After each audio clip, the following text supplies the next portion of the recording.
Alright, I'm back with more Proud Quest. Sorry I have to chop these up into so many videos. It's just, I'm on a crappy internet connection, so after I do a couple missions, the file starts getting too big to upload at any reasonable time. So, anyways, back to it. Still listening to TBTL podcast.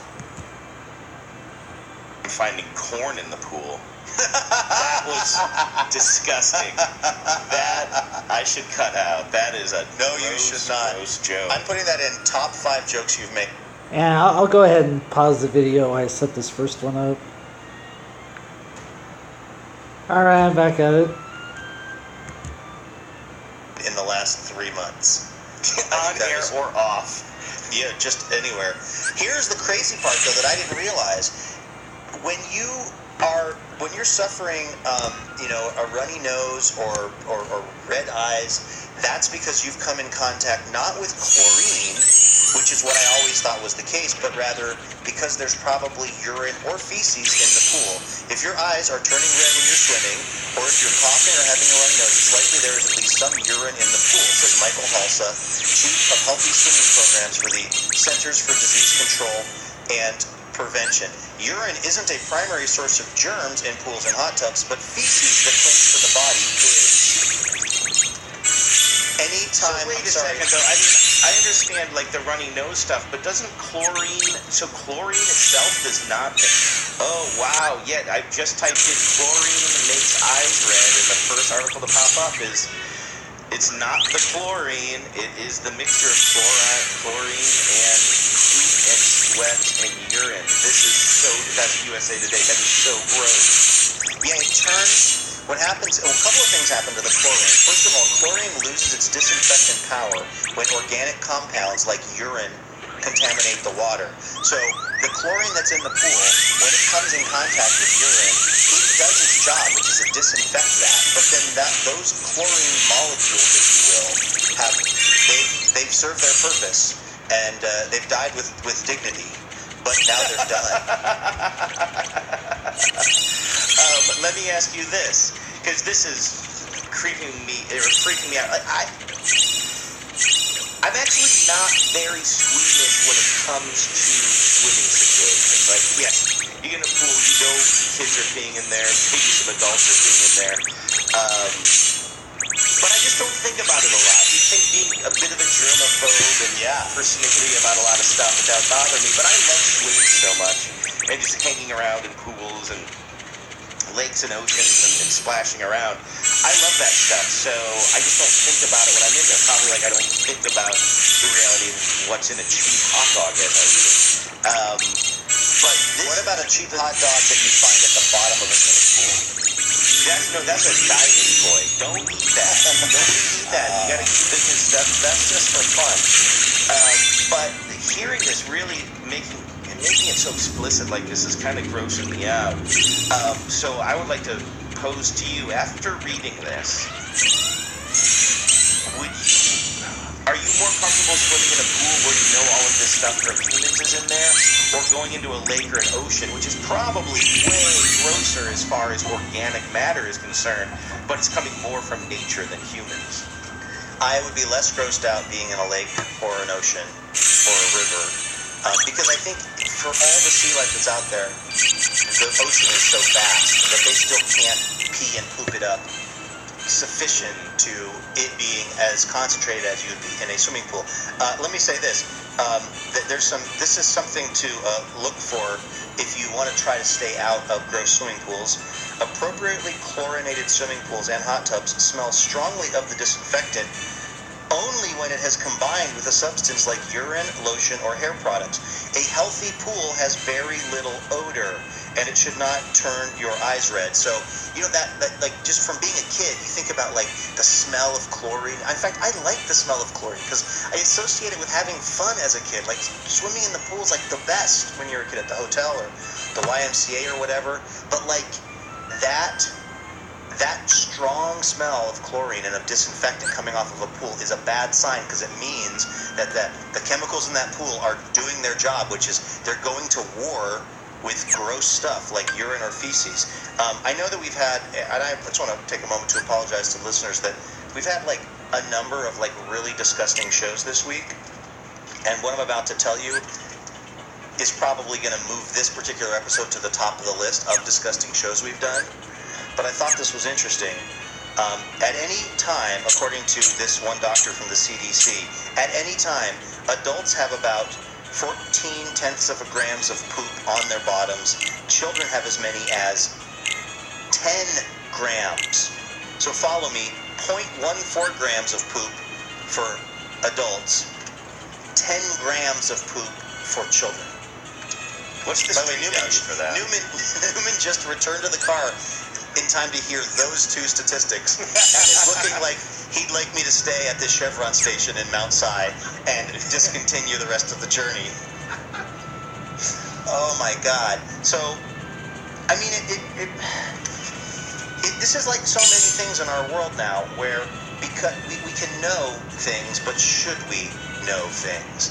You know, it's like what our biome is. It's like when somebody shines a black light in a hotel room, and you see what has been happening in that place. It's like, I stay in a lot of hotels, and I mean, they're generally pretty decent hotels, and I'm sure they have a great housekeeping staff, and they're doing their best. But I know that if I went through that place with a black light, I mean, this place we're going to in Chelan, Camaro, it's a sort of mid-level condo. I'm sure that they take care of it just fine.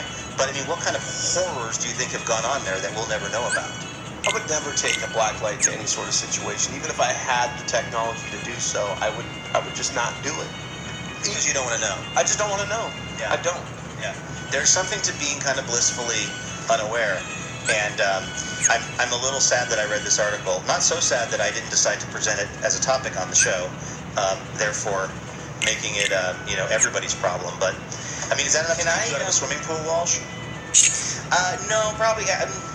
I think that, you know how they say, like, after a woman has her first child, and of course it's a very painful process, but by the time the second child comes along, the body has its own defenses, so you don't remember that pain. And I think memory applies to things other than childbirth as well. I think I'm a little bit like that with pools. I think that I want to say that that's Pitocin.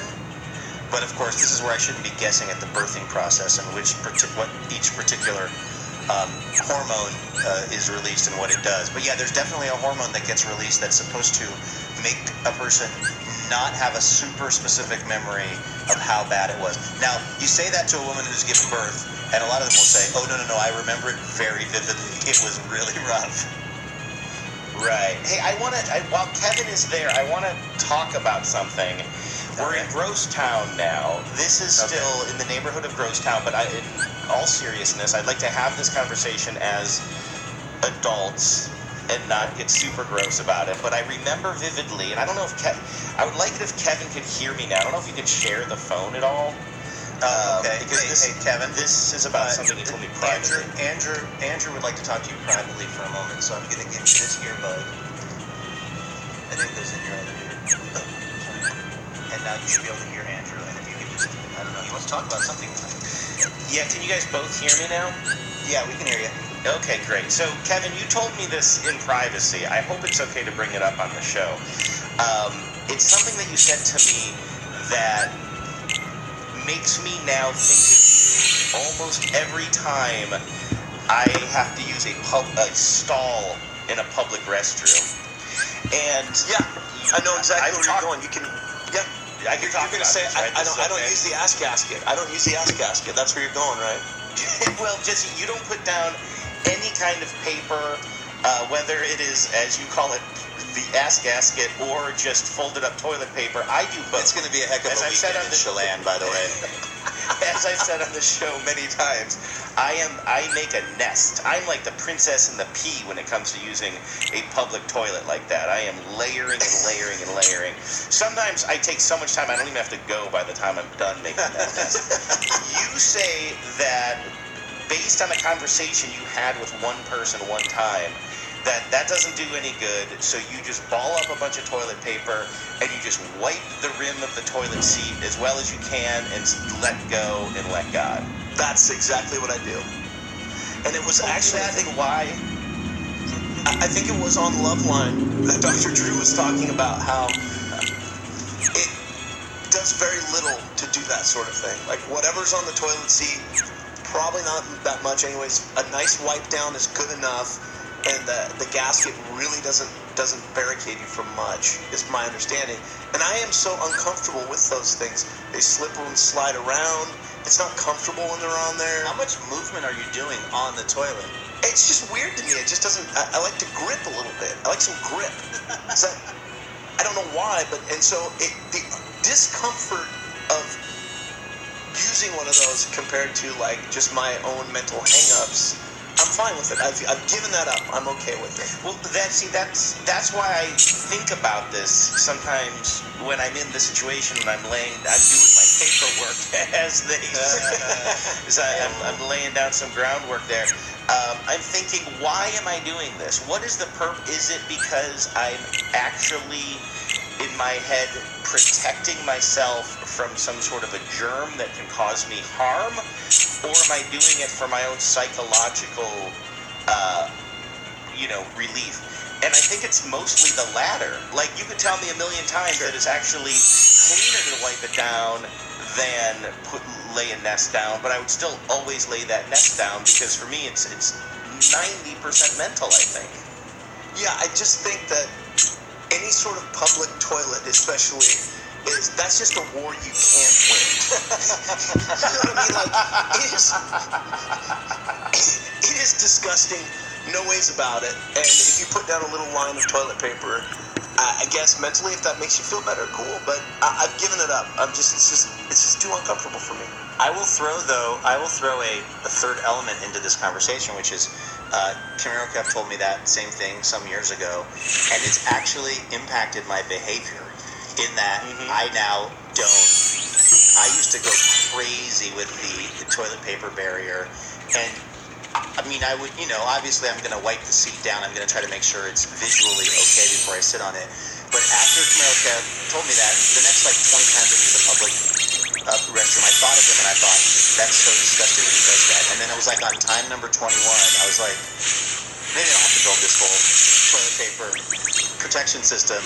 And then time 22, I was like, yeah, that worked out okay last time when I didn't do it. And so now I generally don't do it because I just feel like, well, whatever weird butt disease I'm going to get, Kevin's also going to have it, so we'll just take care of each other.